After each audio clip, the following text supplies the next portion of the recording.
one of the major distinguishing features of Protandem is the peer-reviewed published science.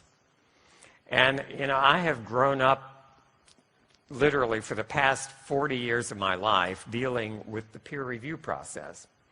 And so to me, it's second nature. I don't even think about what those two words mean. But about a month ago, maybe 6 weeks ago, I got an email from Ben Seaman. And he said, someone asked me, what does peer-reviewed really mean? And he wanted me to just explain it to him. And I sent him an email that had this text. And I don't expect you to read all that, too many words. That's more for me. But I explained in detail what those two words, peer-reviewed, really means.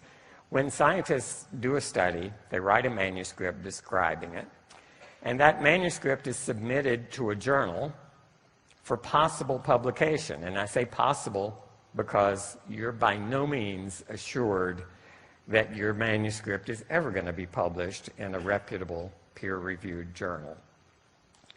The journal editor selects 2 or 3 academic scientists who are well qualified to judge the quality of the work and the soundness of the conclusions that are drawn. Usually they are leaders or at least well-known contributors to the field of the science that's being submitted. They act as anonymous reviewers of the work. They're free to question anything and everything about that work. They're free to ask you to do additional experimentation. That frequently happens. They're free to question your conclusions. They're free to question your statistical analysis. This is scrutiny of the highest degree. The author must then respond to that critique from each of these reviewers until all their concerns are met.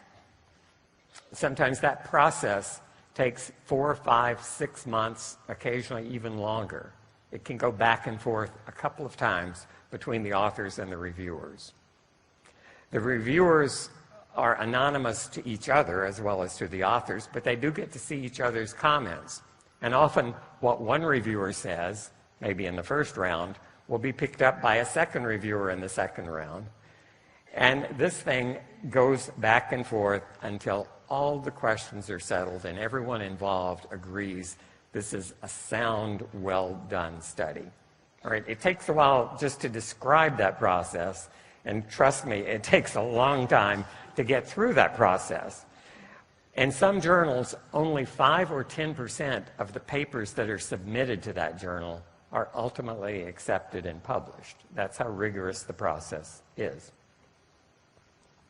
And that's why peer-reviewed articles in reputable journals are much more reliable than something you Google from the internet, something you find on a blog that could be put up by absolutely any person on the planet with no review at all. That's why peer-reviewed articles are more reliable, more informative, and more dependable than what a company may publish itself on its own website. There's no peer review there. A company can say virtually anything unless it flagrantly violates a law, and then it might be taken off. Right? So peer-reviewed published papers really mean a lot.